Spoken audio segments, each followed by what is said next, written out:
Hello everyone, welcome to my channel business की पाठशाला। आज के सेशन में हम करने जा रहे हैं हमारा chapter number 3, business environment. Firstly, environment क्या होता है? हम बेसिकली बोलते हैं कि जो चीज़ें हमारे आसपास प्रेजेंट हैं वो हमारा एनवायरनमेंट है। हमारी सराउंडिंग्स में जो कुछ भी है हम उसे बोलते हैं हमारा एनवायरनमेंट है। तो उसी तरह बिजनेस का एनवायरनमेंट क्या है? जो बिजनेस के आसपास फैक्टर्स प्रेजेंट हैं, फोर्सेस प्रेजेंट हैं, वो क्या कहलाती हैं उस बिजनेस का एनवायरनमेंट। क्योंकि हम एक बिजनेस सेटअप करते हैं एक सोसाइटी में, तो जो सोशल फैक्टर्स उसको अफेक्ट करते हैं, जो उसको इन्फ्लुएंस करते हैं, वो क्या कहलाते हैं? बिजनेस एनवायरनमेंट के फैक्टर्स। और ये सब चीज़ें बिजनेस के कंट्रोल के बाहर होती हैं। इन पे बिजनेस का कोई भी कंट्रोल नहीं होता है। लाइक कॉम्पिटिटर्स हो गए, हमारे कस्टमर्स हो गए, हमारे सप्लायर्स हो गए, तो हमें नहीं पता कब उनके चॉइसेस चेंज हो जाएं, कब उनकी प्रायोरिटीज चेंज हो जाएं, कब उनको क्या चाहिए। तो हम ये सब बहुत ही अनसर्टेन चीज़ें हैं, हम इसको श्योरिटी के साथ नहीं कह सकते। तो ये सारी फैक्टर्स बियॉन्ड द बिजनेस हैं, हम उनको बिल्कुल भी कंट्रोल नहीं कर सकते। तो ये सब फैक्टर्स क्या कहलाते हैं? बिजनेस का एनवायरनमेंट। जो आसपास बिजनेस के प्रेजेंट हैं, जो उसे अफेक्ट करती हैं, और जिन पे बिजनेस का कंट्रोल नहीं होता है, वो सारी फोर्सेस क्या कहलाती हैं? बिजनेस का एनवायरनमेंट। तो इसका मीनिंग क्या है? It refers to sum total of those factors, means उन सबका टोटल। एक फोर्स नहीं होगी जो उसको इफेक्ट करेगी बिजनेस को, या फिर जिस पे उसका कंट्रोल नहीं होगा। ये बहुत सारी फोर्सेस हैं, तो उन सारी फोर्सेस का sum total which influence the business and over which business has no control. जिसके ऊपर बिजनेस का कोई भी कंट्रोल नहीं होता, वो क्या कहलाता है? बिजनेस का एनवायरनमेंट। तो उसके फीचर्स आते हैं नेक्स्ट। फीचर्स क्या क्या हैं बिजनेस एनवायरनमेंट के? First one is totality of external forces. External forces means जो बाहर हैं बिजनेस के, आउटसाइड द बिजनेस जो सारी चीज़ें प्रेजेंट हैं, वो होती हैं एक्सटर्नल फोर्सेस। उन पे बिजनेस का कोई भी कंट्रोल नहीं होता, और वो सारी की सारी चीज़ें बिजनेस को इन्फ्लुएंस करती हैं, उस पर कुछ ना कुछ इफेक्ट डालती हैं। वो पॉजिटिव होगा, वो नेगेटिव होगा, वो बात की बात है, पर उस पर कोई ना कोई इफेक्ट ज़रूर डालती है। तो ये एक फोर्स नहीं है, हम कह दें एक फोर्स है, ये बहुत सारी फोर्सेस हैं, उनका सम टोटल है। इसीलिए इसका फीचर्स है totality of external forces. Next one is inter relatedness. ये जो फोर्सेस हैं जो बिजनेस को इफेक्ट करती हैं, जो बिजनेस एनवायरनमेंट के फैक्टर्स हैं, ये आपस में इंटर रिलेटेड है, को रिलेटेड होती है। मीन्स कि अगर एक में कुछ चेंजेस आया तो दूसरे में भी आते हैं। मीन्स कि गवर्नमेंट सेक्टर है, तो हमारी गवर्नमेंट में कुछ चेंज आया, हमारी गवर्नमेंट चेंज हो जाती है 5 ईयर्स के बाद, तो अब चेंज होगी है, तो वो अपनी नई पॉलिसीज निकालेंगी, वो अपने नए रूल्स बनाएंगी, वो अपनी नई स्ट्रेटजीज बनाएंगी। तो उन सब का अपना अपना इफेक्ट होगा हर एक बिजनेस फर्म पे, डिफरेंट डिफरेंट, किसी के लिए वो पॉजिटिव, किसी के लिए वो नेगेटिव। तो ये आपस में कोरिलेट करके, मीन्स अगर हमारा पॉलिटिकल एनवायरनमेंट चेंज होता है, कि गवर्नमेंट में चेंज आता है, तो उसकी वजह से हमारे जो रूल्स एंड रेगुलेशन है, हमारी इकोनॉमिक पॉलिसीज चेंज हो सकती हैं, हमारी सोशल पॉलिसीज चेंज हो सकती हैं। तो इनकी वजह से हमारा जो सोशल एनवायरनमेंट है और इकोनॉमिक एनवायरनमेंट है, लीगल एनवायरनमेंट, कुछ नए लॉज आ गए, तो ऐसे चेंजेस आ सकते हैं। तो वो उन सबको, सबका बिजनेस के ऊपर अलग अलग इफेक्ट होगा। मीन्स एक की वजह से हमारे कई जगह पर चेंजेस आए, कई डिफरेंट डिफरेंट एनवायरनमेंट में, कई डिफरेंट डिफरेंट फैक्टर्स में चेंजेस आए, तो ये आपस में रिलेट करते हैं, एक की वजह से दूसरे में चेंजेस आ सकते हैं। Next one is specific and general forces. ये दो फोर्सेस में डिवाइड किया हुआ है हमारी जो एक्सटर्नल फोर्सेस है उनको।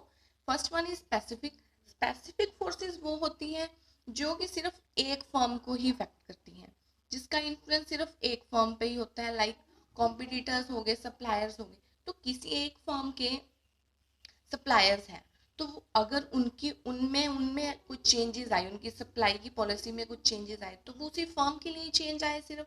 अगर उसके कस्टमर्स की प्रायोरिटीज चेंज हुई, तो सिर्फ वो उसी बिजनेस को इफेक्ट करेगी।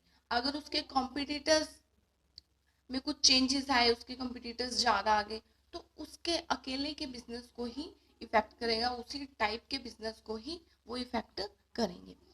सेकंड है जनरल फोर्स। जनरल फोर्सेस है कि वो ऐसी फोर्सेस, ऐसे फैक्टर्स जिनकी जिनमें चेंजेस की वजह से सारी इंडस्ट्री की फर्म में चेंजेस आते हैं, सबको वो इफेक्ट करती है, सब पे उनका कुछ ना कुछ इन्फ्लुएंस होता है। वो होती है हमारी जनरल फोर्सेस, लाइक कि गवर्नमेंट, जो हमारी गवर्नमेंट एनवायरनमेंट है उसमें कुछ चेंजेस आए, पॉलिटिकल एनवायरनमेंट, हमारी जो लीगल एनवायरनमेंट है, इन फोर्सेस में अगर कुछ चेंज आए तो ये सारी फर्म को ही अफेक्ट करती हैं।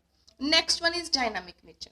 ये तो हमें पता ही है कि हमारा एनवायरनमेंट का नेचर डायनामिक होता है, हमेशा चेंज होता रहता है, कॉन्टिन्यूसली एक जैसा कहीं भी नहीं रहता है। क्योंकि जो हमारा एनवायरनमेंट है ना वो बहुत सारे फैक्टर्स का मिक्सचर है। तो किसी एक बहुत सारे फैक्टर्स हैं तो कभी किसी ना किसी में तो चेंज आता ही रहेगा, कभी कोई कॉन्टिन्यूसली नहीं चल पाएगा एक फैक्टर एक तरह से। तो ये होता है dynamic nature. Next one is uncertain. Uncertain means कुछ भी श्योरिटी के साथ नहीं कह सकते। हमारा जो एनवायरनमेंट है बिजनेस का वो बहुत ही अनसर्टेन है, कल को क्या होगा हमें कुछ नहीं पता। नेक्स्ट ईयर कुछ नई गवर्नमेंट आ गई तो उसने क्या रूल्स निकालने हैं हमें कुछ भी नहीं पता। नेक्स्ट ईयर कुछ नए लॉज बन गए तो हमें नहीं पता, लाइक जिस तरह से जीएसटी आ गया था तो हमें उसका कोई भी आइडिया नहीं था। ये नई गवर्नमेंट ने नया रूल बनाया, उसमें डिफरेंट डिफरेंट स्लैब्स डाली, हर एक की परसेंटेज अलग है टैक्स की, तो ये हमें नहीं पता था। बहुत ही अनसर्टेन सी चीज है कि कुछ भी चेंजेस कभी भी हो सकते हैं। अभी भी हमें नहीं पता है कि कुछ आने वाले 2-3 सालों में क्या क्या चेंजेस होंगे। अब रिसेंटली हमारी जो एजुकेशन पॉलिसी है उसमें चेंजेस आए हैं, तो ये बहुत ही अनएक्सपेक्टेड था कि ऐसे ऐसे चेंजेस आ जाएंगे। तो हम बिल्कुल भी इसको सर्टेनिटी इसकी नहीं, श्योरिटी के साथ कुछ भी नहीं कह सकते। Next one is complexity. Complexity तो होगी, बहुत सारी कॉम्प्लेक्स चीजें तो होंगी क्योंकि डिफरेंट जो एनवायरनमेंट में डिफरेंट डिफरेंट फैक्टर्स है, मिक्सचर है ये बहुत सारे फैक्टर्स का। तो कभी कोई ना कोई चेंज किसी में भी आ सकता है। डायनामिक है नेचर में, कुछ भी ये सर्टेन नहीं है, कभी क्या हो जाए, कभी कुछ अनएक्सपेक्टेड हो जाए, तो हमें कुछ भी नहीं पता। तो इतनी सारी चीजों को स्टडी करना, इतने सारे चेंजेस को देखते रहना बहुत ही कॉम्प्लेक्स प्रोसेस है, कॉम्प्लेक्स चीज है, बिल्कुल भी सिंपल वे नहीं है। Next one is relativity. ये जो बिजनेस एनवायरनमेंट है ना, ये हमारी जो लोकल कंडीशंस है ना उनके साथ रिलेट करता है। मतलब जहाँ हमने बिजनेस सेटअप किया हुआ है वहाँ का क्या एनवायरनमेंट है, हमारी सराउंडिंग्स में क्या क्या चीजें हैं जो हमें अफेक्ट करती हैं, ये उस पर बहुत ज्यादा डिपेंड है, बहुत सारा रिलेटेड है उससे। क्योंकि कुछ भी हम बिजनेस सेटअप करते हैं, कोई भी बिजनेस सेटअप करते हैं, वो हम एक पर्टिकुलर एरिया में करते हैं, तो वहाँ के जो फैक्टर्स होंगे वो हमारे बिजनेस को अफेक्ट करेंगे। तो जो बिजनेस कोई अलग एरिया में है उसको वो अफेक्ट नहीं करेंगे, तो उनको कुछ और फैक्टर्स अफेक्ट करेंगे। तो ये जो है लोकल कंडीशंस पर रिलेट करता है कि जिस एनवायरनमेंट में हम अब काम कर रहे हैं, जिस एनवायरनमेंट में हमारा बिजनेस रन कर रहे हैं, हमें वो फैक्टर्स अफेक्ट करेंगे। हमारा रिलेशन उन फैक्टर्स के साथ ज़्यादा होगा, बजाय कि जो दूसरी फर्म्स हैं डिफरेंट एरियाज में हैं उनके अलग फैक्टर्स होंगे, वो उन्हें उनके एरियाज के फैक्टर्स अफेक्ट करेंगे। तो कुछ एक फैक्टर्स तो होते हैं जो सारे कॉमन होते हैं, क्योंकि एक कंट्री के बिजनेस करने के अलग लॉज हैं, अलग दूसरी कंट्री के अलग हैं, तो ये लॉज तो सबके लिए कॉमन होंगे। ये जो फैक्टर्स उस वे में अफेक्ट करते हैं कि उनके रिगार्डिंग, तो उनके रिगार्डिंग वो पूरी कंट्रीज के ही फॉर्म्स को अफेक्ट करेंगे। तो डिफरेंट डिफरेंट कंट्रीज के डिफरेंट डिफरेंट एनवायरनमेंट्स होते हैं जो उनकी वहाँ की बिजनेसेस के फॉर्म को अफेक्ट करते हैं, लेकिन ये उनकी लोकल कंडीशन से ज़्यादा रिलेट करते हैं। नेक्स्ट वन आता है हमारी इम्पोर्टेंस। बिजनेस एनवायरनमेंट की इम्पोर्टेंस क्या है? कि अब हमने देख लिया कि बिजनेस एनवायरनमेंट क्या होता है, उसके फीचर्स क्या हैं, अब हमें पता होना चाहिए कि हमें बिजनेस एनवायरनमेंट क्यों पढ़ना चाहिए, उसकी स्टडी क्यों करनी चाहिए, इसके क्या बेनिफिट्स होंगे, वो देखते हैं हम। हमारे जो फर्स्ट आता है हमारा इम्पोर्टेंस, फर्स्ट मूवर एडवांटेज। ये क्या कहता है कि जो जो बिजनेस अपने बिजनेस एनवायरनमेंट को रेगुलरली स्टडी करता है तो वो जान पाएगा कि कौन कौन सी हमारे जो नए एनवायरनमेंट है उसके रिगार्डिंग हमारी अपॉर्चुनिटीज़ क्या बनती हैं, क्या क्या चेंजेस हमें अडेप्ट करने चाहिए, और अगर हम जितना जल्दी हम अपने चेंजेस को अडेप्ट करेंगे तो उतना ही जल्दी जो कस्टमर्स हैं, जो हमारे और डिफरेंट वो फैक्टर्स हैं, वो हमें अडॉप्ट करेंगे चेंजेस के साथ। तो जितनी जल्दी हम अपने एनवायरनमेंट को समझेंगे तो ये हमारे लिए बेनिफिशियल होगा कि हम अपने जो फैक्टर्स हैं, जो हमारे इन्फ्लुएंसर हैं, हम उनके लिए वो जो चेंज ला पाएँ और वो हमारे चेंजेस को अडेप्ट कर पाएँ।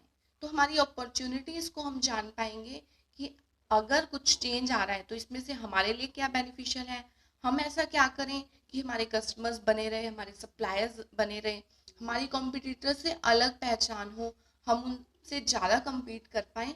तो अगर हम इसको ऐसा अपना बिजनेस रखेंगे, बिजनेस एनवायरनमेंट को स्टडी करते रहेंगे, तो हम अपना बिजनेस है बहुत लॉन्ग टाइम तक रन कर पाएंगे, हमारी कैपेबिलिटीज बढ़ेंगी, हमारी बेनिफिट्स बढ़ेंगे ऐसा करने से। Next one is warning signal, कि हम अपनी अपॉर्चुनिटीज तो जान लेंगे कि हमारे जो चेंजिंग एनवायरनमेंट में हमारे लिए क्या बेनिफिशियरी है, हमें क्या क्या अपॉर्चुनिटीज को ग्रैब करना है। उसके साथ साथ हम ये भी जान पाएंगे कि इनमें से कुछ कौन से नेगेटिव पॉइंट्स हैं हमारे लिए, क्या क्या थ्रेट्स हैं। अगर कुछ चेंज आ रहा है पॉलिसी में, मीन्स कि अगर कोई गवर्नमेंट पॉलिसी चेंज होती है तो सबसे पहले अगर हम उस पर स्टडी करेंगे तभी हमें पता लगेगा कि अच्छा कुछ चेंज भी आया है, कि हमें भी अपने गवर्नमेंट पॉलिसी के अकॉर्डिंग हमारे बिजनेसेस में कुछ चेंजेस लाने हैं। तो फिर पता तो लग गया, उसके बाद हम देखेंगे कि क्या क्या अपॉर्चुनिटीज हैं, कि अब इनमें से हमारे लिए क्या बेनिफिशियरी होगा, फिर हम वो देखेंगे। अब अपॉर्चुनिटीज तो ग्रैब कर ली, उसके साथ हमने अपने चेंजेस भी कर लिए बिजनेस पॉलिसीज में, कि ताकि हम सबसे पहले वो अडेप्ट करें चेंजेस को, ताकि सबसे पहले हमारे जो कस्टमर्स हैं वो नई चीज पा सकें। उसके बाद हम देखेंगे कि ये जो पॉलिसी में चेंज आए हैं इसमें थ्रेट्स क्या हैं, हमारे लिए नेगेटिव पॉइंट्स क्या हैं, कि जो हमारे लिए आगे जाके प्रॉब्लम क्रिएट कर सकते हैं, उसको हम पहले ही देख लें। अगर हम रेगुलर एनवायरनमेंट को स्टडी करेंगे तभी तो हमें पता लगेगा कि हमारे लिए प्रॉब्लम क्या क्रिएट होने वाली है। नहीं देखेंगे तो आगे जाके हम फिर उसको सॉल्व ही नहीं कर पाएंगे। तो यही चीज़ें हैं कि हम पहले ही देख लें हमारी अपॉर्चुनिटीज़ क्या है, हमारे लिए क्या क्या वार्निंग्स आ रही हैं एनवायरनमेंट के चेंज होने में। Next one is tapping useful resource. एक बिजनेस ऑर्गेनाइजेशन को बहुत सारे रिसोर्सेज की ज़रूरत होती है जब उसने अपना बिजनेस सेटअप किया होता है, means material, man, machinery, money. तो ये सारे रिसोर्सेज कहाँ से मिलते हैं, हमें एनवायरनमेंट से मिलते हैं। हमें कुछ भी प्रोड्यूस करना है, कुछ भी सर्विसेज देनी है, तो हमें इन रिसोर्सेज की ज़रूरत होती है। ये रिसोर्सेज हमें कहाँ से मिल रहे हैं, हमारे एनवायरनमेंट से, हमारे सराउंडिंग से। तो ये रिसोर्सेज हम अपनी सराउंडिंग से ले रहे हैं, अपने एनवायरनमेंट से ले रहे हैं। तो उनको जो गुड प्रोड्यूस कर रहे हैं वो किसके लिए, वो भी इसी एनवायरनमेंट के लिए ही है। जिनके लिए हम ये बना रहे हैं वो हमारे एनवायरनमेंट में ही, हमारे सराउंडिंग्स में ही है। तो हम क्या, तो हमें क्या करना चाहिए, हम अपने बिजनेस एनवायरनमेंट को स्टडी करेंगे तब हम जान पाएंगे कि जो एनवायरनमेंट का में जो लोग हैं उनको उनकी ज़रूरतें क्या हैं, वो क्या चाहते हैं हमारी प्रोडक्शन से। तो अगर हम उसको स्टडी करेंगे कि ये जो हमारे रिसोर्सेज हैं हमसे क्या चाहते हैं, उसी के रिगार्डिंग हम अपनी प्रोडक्शन करेंगे, अपने रिसोर्सेज को अच्छी तरह से यूटिलाइज करेंगे और उनकी नीड्स हैं उनको फुलफिल कर पाएंगे। Next one is कॉपिंग with rapid changes. ये एनवायरनमेंट है बहुत ही रैपिडली चेंज होता है, तो हमें उसके चेंजेस को अडेप्ट करना चाहिए। लाइक जो फैशन है आजकल कितना रैपिडली चेंज होता है, कल को कुछ होता है, आज कुछ और, पता नहीं कल कुछ और ही होगा। तो ये चेंजेस को हमें बहुत फास्टली अडेप्ट करना चाहिए। अगर हम इन चेंजेस के साथ चलेंगे तभी हम सक्सेस हो पाएंगे बिजनेस में। तो इन चेंजेस के साथ कैसे चलेंगे, अगर हम अपने एनवायरनमेंट को रेगुलरली स्टडी करेंगे तो तभी हम जान पाएंगे कि अच्छा एनवायरनमेंट में ये चल रहा है, इनकी क्या क्या ज़रूरत है, इस तरह से हमें अपनी प्रोडक्शन करनी चाहिए। Next one is assisting in planning and policy formation. Policies और प्लानिंग हम किसके लिए करते हैं, हमारे फ्यूचर के लिए करते हैं। हमारे फ्यूचर में जो हमें ऑब्जेक्टिव्स अटेन करने हैं उनके लिए हम प्लानिंग करते हैं, उन्हीं के लिए पॉलिसीज बनाते हैं। तो वो प्लानिंग हम कब कर पाएंगे, अगर हम जान पाएंगे कि हमारा एनवायरनमेंट कैसा है, हम उसको रेगुलरली स्टडी करेंगे कि आने वाले टाइम में ऐसा हो सकता है, तो हम अपनी प्लानिंग उस रिगार्डिंग करें कि आने वाले टाइम में, अब हम पहले पढ़ते थे नॉर्मली बुक से, तो आजकल ऑनलाइन इतना कुछ अवेलेबल है, तो हमें बुक्स की उतनी ज़रूरत नहीं है। तो पहले हमें नहीं पता था कि हमारी जो ऑनलाइन स्टडी की डिमांड है वो इतनी हो जाएगी, डिजिटल एजुकेशन हो जाएगा, हमें नहीं पता था।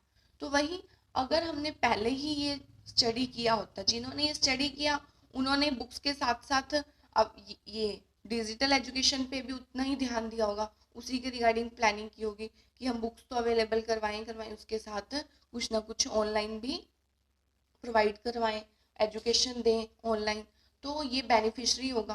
तो जिन्होंने ये प्लानिंग की उनके लिए आज बेनिफिशियरी हो रहा है, जिन्होंने ये प्लानिंग नहीं की, अपने एनवायरनमेंट को स्टडी नहीं किया, उन्हें प्रॉब्लम्स फेस करनी पड़ रही हैं। तो यही है कि अगर हम एनवायरनमेंट को कॉन्टिन्यूसली स्टडी करते रहेंगे तो हम जान पाएंगे कि हमारे आने वाले टाइम में क्या क्या चेंजेस आ सकते हैं, कुछ ना कुछ हमें आइडिया लगेगा, उसके रिगार्डिंग हम अपनी प्लानिंग करेंगे और हमारी पॉलिसीज फॉर्मुलेट करेंगे। Next one is improvement in performance. अगर किसी ऑर्गेनाइजेशन को अपनी परफॉर्मेंस में इम्प्रूवमेंट लानी है, ज़्यादा से ज़्यादा ग्रो करना है, सस्टेन करना है, फिर उसके बाद ग्रो करना है, तो उसको क्या करना होगा, अपने एनवायरनमेंट को रेगुलर बेसिस पे स्टडी करना होगा। तभी वो जान पाएगा कि हमें क्या करना है, तभी वो अपनी परफॉर्मेंस को अच्छा कर पाएगा।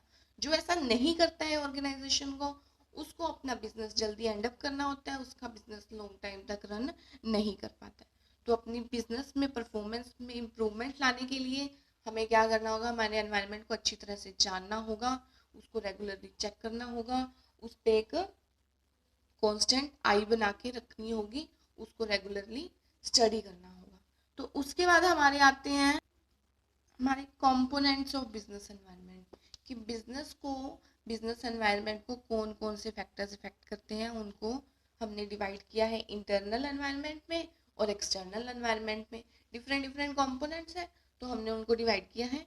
इंटरनल एनवायरनमेंट में कौन से आते हैं फैक्टर्स जो कि बिजनेस को इफेक्ट करते हैं, लेकिन वो फैक्टर्स बिजनेस के अंदर ही प्रेजेंट होते हैं और उन सब फैक्टर्स पे बिजनेस का कंट्रोल रहता है। मीन्स कि वो अपने अकॉर्डिंग उन फैक्टर्स में चेंजेस ला सकते हैं, कि अगर कुछ भी नेगेटिव हो रहा है उनके बिजनेस में, तो उसको सही करने के लिए, अपनी प्रॉब्लम सॉल्व करने के लिए वो इन फैक्टर्स को चेंज कर सकते हैं। ये बिजनेस के कंट्रोल में होते हैं। ये कौन से होते हैं जो बिजनेस के अंदर होते हैं, ऑब्जेक्टिव्स हो गए, पॉलिसीज हो गए, ऑर्गेनाइजेशन स्ट्रक्चर हो गया, production method, production capacity, participation of management. तो ये सब फैक्टर्स हैं। इसके अलावा भी बहुत सारे फैक्टर्स हैं जो बिजनेस के अंदर इन्वॉल्व होते हैं, जो उसको इन्फ्लुएंस करते हैं, लेकिन अगर कोई प्रॉब्लम आए तो उसमें चेंजेस ला सकते हैं, बिजनेस के कंट्रोल में रहते हैं। ऑब्जेक्ट हमें पता ही है कि अगर हमारा आज कुछ ना कुछ, अब ये कुछ ना कुछ अगर चेंज लाना है फ्यूचर के लिए, तो हम अपने ऑब्जेक्ट को चेंज कर सकते हैं कि फ्यूचर में ये चीज़ उतनी हमारे लिए प्रॉफिटेबल नहीं होगी, अगर हम इसमें कुछ चेंज लाएं तो ये हमारे लिए ज़्यादा प्रॉफिटेबल होगा। तो हम अपने ऑब्जेक्टिव्स को चेंज कर सकते हैं, अपनी पॉलिसीज को चेंज कर सकते हैं। आज कुछ पॉलिसीज हैं, कुछ टाइम के लिए हम उसको चेंज कर दें कि कुछ नेक्स्ट ईयर के लिए अगर हमने हमारा प्रॉफिट इंक्रीज करना है तो ये पॉलिसीज चेंज करो। तो ये सब चीज़ें चेंज हो सकती हैं, बिजनेस के कंट्रोल के अंदर है, तो वो आपस में बिजनेस को देखते हुए उसमें चेंजेस ला सकते हैं।